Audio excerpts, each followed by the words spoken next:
আসসালামু আলাইকুম। সংবাদে আপনাদের সবাইকে স্বাগত জানাচ্ছি। আমি ফিরোজ তোহা। শুরুতেই সংবাদ শিরোনাম। বাংলাদেশের সর্বশেষ গুরুত্বপূর্ণ আপডেট সংবাদে আপনাকে স্বাগত। শুরুতেই সংবাদ শিরোনাম, পরে বিস্তারিত। শুরুতে জানাবো, ভূমিকম্পের উচ্চ ঝুঁকিতে দেশের 4 অঞ্চল, ফায়ার সার্ভিসের সতর্কতা জারি। মিয়ানমার এবং থাইল্যান্ডের ভূমিকম্পের পর বাংলাদেশেও 7.7 মাত্রার ভূমিকম্পের আশঙ্কা রয়েছে। বিশেষত চট্টগ্রাম, সিলেট, ময়মনসিংহ ও ঢাকা অঞ্চলে উচ্চ ঝুঁকির মধ্যে রয়েছে বলে জানিয়েছে ফায়ার সার্ভিস ও সিভিল ডিফেন্স। শনিবার এক বিজ্ঞপ্তিতে সংস্থাটি তাদের ভূমিকম্প মোকাবেলায় সকল পর্যায়ে পূর্ব প্রস্তুতি গ্রহণ ও সচেতনতা তৈরির জন্য 9টি বিষয়ে সতর্কতা জারি করেছে।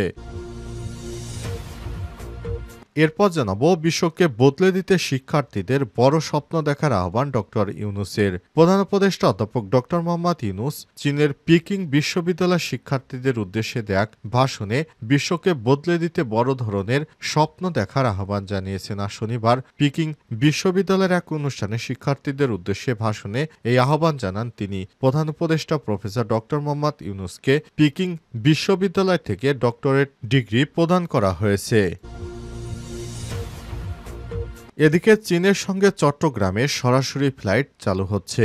বাংলাদেশ থেকে চীনের কুনমিং শহরের সঙ্গে সরাসরি ফ্লাইট চালুর পরিকল্পনা করেছে চায়না ইস্টার্ন এয়ারলাইন্স। মূলত চীনের এই শহরে চিকিৎসা নিতে যাওয়া রোগীদের সেবায় এই উদ্যোগ নিতে যাচ্ছে প্রতিষ্ঠানটি। এর মাধ্যমে বাংলাদেশের মানুষ, বিশেষ করে চট্টগ্রাম অঞ্চলের মানুষ সহজে চিকিৎসার জন্য চায়নাতে যেতে পারবে। আর শনিবার 29 মার্চ প্রধান উপদেষ্টার ভেরিফাইড ফেসবুক পেজে একটি পোস্টে সব তথ্য জানানো হয়েছে।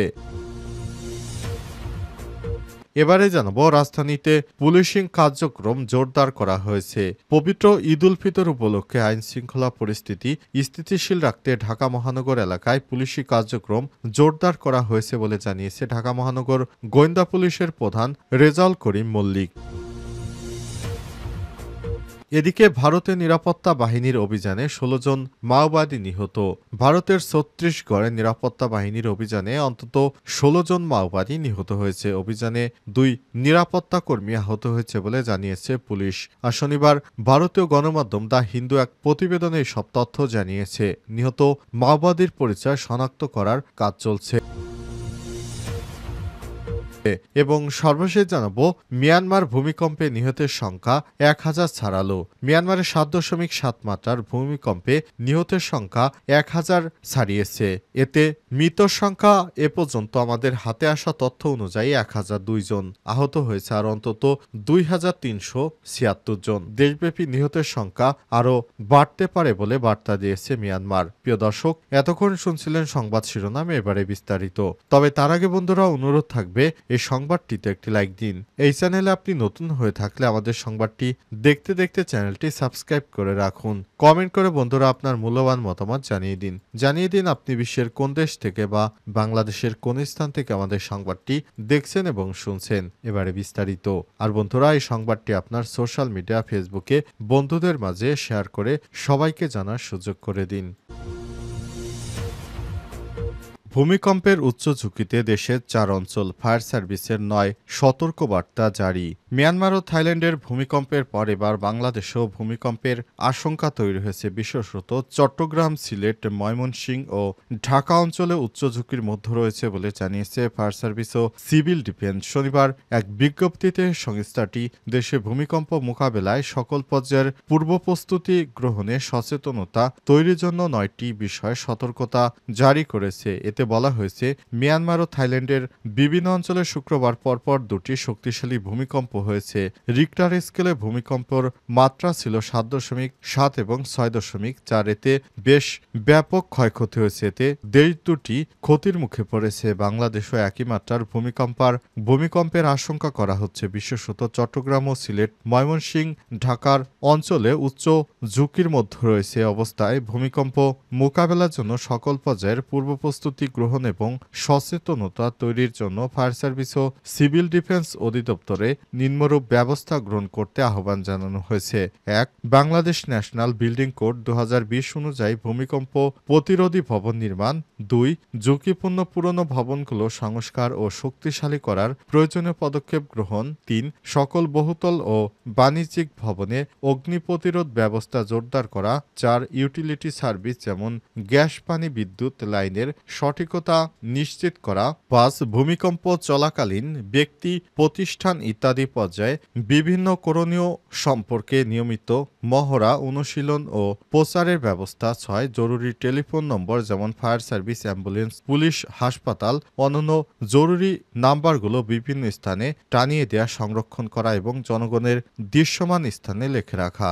৭. ভলান্টিয়ার প্রশিক্ষণ গ্রহণ করা যাতে করে তারা দুর্যোগকালীন সময়ে কাজ করতে পারে। ৮. জরুরি প্রয়োজনীয় ব্যবহার্য সরঞ্জাম যেমন টর্চ লাইট, রেডিও, অতিরিক্ত ব্যাটারি সহ বাঁশি, হ্যামার, হেলমেট, কুশন, শুকনো খাবার, বিশুদ্ধ পানি ইত্যাদি। ৯.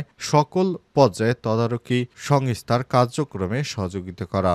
বিজ্ঞপ্তিতে বলা হয়েছে সব বিষয়ে ফায়ার সার্ভিস ও সিভিল ডিফেন্স বিভিন্ন কার্যক্রম চালু রেখেছে। যে কোনো তথ্যের জন্য ফায়ার সার্ভিস ও সিভিল ডিফেন্স অধিদপ্তরের মিডিয়া সেলের এই নম্বর 01-722-856867, ফায়ার সার্ভিস ও সিভিল ডিফেন্স হটলাইন নম্বর 102-এ যোগাযোগ এবং ফায়ার সার্ভিসের ওয়েবসাইট www.fireservice.gov.bd থেকে তথ্য সংগ্রহের আহ্বান জানানো হয়েছে।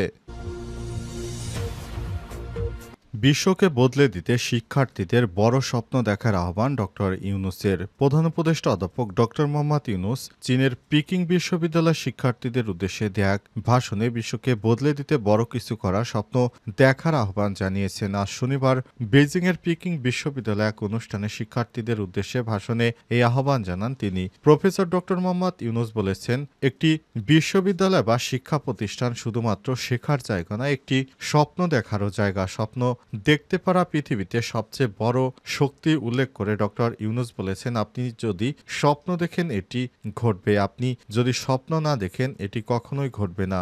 শিক্ষার্থীদের অতীতের দিকে নজর দেওয়ার অনুরোধ করে তিনি বলেছেন, যা কিছু ঘটেছে কেউ না কেউ সেটি কল্পনা করেছিল। প্রধান উপদেষ্টা বলেন, কল্পনা যে কোনো কিছু থেকে শক্তিশালী। এ সময় তিনি শিক্ষার্থীদের সবচেয়ে অদ্ভুত এবং অকল্পনীয় বিষয়ে স্বপ্ন দেখতে উৎসাহিত করেছেন, যদিও অনেক সময় এটি সম্ভব মনে নাও হতে পারে। অধ্যাপক ডক্টর ইউনূস বলেছেন, কিন্তু মানব সভ্যতার যাত্রা হলো অসম্ভবকে সম্ভব করা। সেটাই আমাদের কাজ, আমরা সেভাবেই করছি, সেভাবেই করা উচিত, যাতে করে ভবিষ্যতে নিজের স্বপ্নকে এগিয়ে নেওয়া যায় বলেও জানান অন্তর্বর্তীকালীন সরকারের প্রধান উপদেষ্টা প্রফেসর ডক্টর মোহাম্মদ ইউনূস।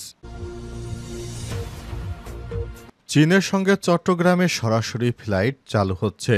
বাংলাদেশ থেকে চীনের কুনমিং শহরে সরাসরি ফ্লাইট চালুর পরিকল্পনা করেছে চায়না ইস্টার্ন এয়ারলাইন্স। মূলত চীনের এই শহরে চিকিৎসা নিতে যাওয়া রোগীদের সেবায় এই উদ্যোগ নিতে যাচ্ছে প্রতিষ্ঠানটি। এরই মাধ্যমে বাংলাদেশের মানুষ, বিশেষ করে চট্টগ্রাম অঞ্চলের মানুষ সহজে চিকিৎসার জন্য কুনমিং যেতে পারবেন। শনিবার 29 মার্চ প্রধান উপদেষ্টার ভেরিফাইড ফেসবুক পেজে এক পোস্টে তথ্য জানানো হয়েছে। এতে বলা হয়েছে, বাংলাদেশি রোগীদের চিকিৎসার জন্য কুনমিংয়ে 4টি হাসপাতাল রয়েছে, তবে বিমানের ভাড়া বেশি হয় এখন পর্যন্ত বাংলাদেশিদের জন্য সেখানে যাতায়াত বেশ ব্যয়বহুল। নতুন ফ্লাইট চালু হলে খরচ ও ভ্রমণের সময় উভয় কমে আসবে বলে আশা করছে সংশ্লিষ্টরা। কর্মকর্তারা জানিয়েছে, এই ফ্লাইটগুলো চালু হলে কুনমিংয়ে ভ্রমণের খরচ এবং সময় দুই কমবে। এতে চীনের স্বাস্থ্যসেবা বাংলাদেশিদের জন্য সহজ হবে। বাংলাদেশের চীনে নিযুক্ত রাষ্ট্রদূত নাজমুল ইসলাম জানিয়েছেন, কুনমিংয়ের হাসপাতালগুলোতে বাংলাদেশিদের জন্য নির্ধারিত ফ্লো রয়েছে। তিনি বলেছেন, চিকিৎসার ফি খুবই সহনশীল। বাংলাদেশি রোগীদের জন্য একই ফি নির্ধারণ, যা স্থানীয় চীনা রোগীরা পরিশোধ করেন, অর্থাৎ বাংলাদেশি রোগীদের কাছ থেকে কোনো অতিরিক্ত ফি নেওয়া হবে না। কুনমিং ভ্রমণ সহজ করতে ঢাকার বেসামরিক বিমান চলাচল কর্তৃপক্ষ ঢাকা কুনমিং রুটের বিমান ভাড়ার মূল্য হ্রাসের উদ্যোগ নিয়েছে। চীনা কর্তৃপক্ষ আরও জানিয়েছে, ভবিষ্যতে বাংলাদেশের নাগরিকদের জন্য আরও হাসপাতালের সুবিধা দেওয়া হতে পারে। এপ্রিল মাসে বাংলাদেশের সাংবাদিকদের একটি বড় দল কুনমিং সফরে যাবেন, সেখানে চিকিৎসার ব্যবস্থা পরিদর্শন করার জন্য। এদিকে গত মাসে প্রথমবারের মতো কয়েকজন বাংলাদেশি চিকিৎসার জন্য কুনমিংয়ে যান। তারা হাসপাতালের মান নিয়ে সন্তোষ প্রকাশ করলেও বিমান ভাড়া নিয়ে উদ্বেগ প্রকাশ করেছিলেন। রাজধানীতে পুলিশি কার্যক্রম জোরদার করা হয়েছে। ঈদ উল ফিতর উপলক্ষে আইনশৃঙ্খলা পরিস্থিতি উন্নতি করতে রাজধানীতে ব্যাপক সংখ্যক আইনশৃঙ্খলা রক্ষাকারী বাহিনীর সদস্য মোতায়েন করা হয়েছে। পুলিশি কার্যক্রম বাড়ানো হয়েছে কারণ দেশে যেন কোনো অঘটন না ঘটে এই বিষয়টিকে সামনে রেখেই আইনশৃঙ্খলা পরিস্থিতি উন্নতি করতে আইনশৃঙ্খলা অর্থাৎ পুলিশি কার্যক্রম বাড়ানো হয়েছে বলে জানিয়েছেন ডিবি প্রধান রেজাউল করিম মল্লিক। তিনি জানিয়েছেন, ফাঁকা ডাকায় কেউ যদি মনে করেন বিশৃঙ্খল পরিস্থিতি চেষ্টা করব তাহলে সেটি সম্ভব নয়, কারণ আইন শৃঙ্খলা রক্ষাকারী বাহিনীর সদস্যরা ব্যাপক তৎপর। তারা যে কোনো মূল্যে দেশের আইন শৃঙ্খলা পরিস্থিতি স্বাভাবিক রাখতে বদ্ধপরিকর। এ সময় তিনি আরো বলেছেন, গত 5 আগস্টের পর আইন শৃঙ্খলা পরিস্থিতির কিছু অবনতি হয়েছিল। সেই সুযোগে অনেক দুষ্কৃতকারীরা দেশে বিভিন্ন জায়গায় সংঘর্ষ, হামলা মামলা সহ বিভিন্ন অপরাধ কর্মকাণ্ডে জড়িয়ে পড়ে। এগুলোকে সেনাবাহিনীর অপারেশন ডেভিল হান্ট পরিচালনা করে তারপর তাদেরকে আইনের আওতায় নিয়ে আসা হচ্ছে এবং বর্তমানেও অনেককে গ্রেপ্তার করা হচ্ছে। আর ঢাকা শহর ফাঁকা হয়েছে, এই সুযোগে কেউ যদি আবারও বিশৃঙ্খলা করার চেষ্টা করেন তাহলে পুলিশ সেটিকে শক্ত হাতে দমন করবে। এ সময় তিনি বলেছেন, দেশে আর বিশৃঙ্খলা সৃষ্টিকারীকে ছাড় দেওয়া হবে না। সে যে পর্যায়ে লোক হোক না কেন, কেউ যদি নাশকতা করার চেষ্টা করে, বিশৃঙ্খলা বা দেশকে অস্থিতিশীল করার চেষ্টা করে, তাহলে তার বিরুদ্ধে আমরা পুলিশ বাহিনী শক্ত হাতে দমন করব বলেও জানান ডিবি প্রধান রেজাউল করিম মল্লিক।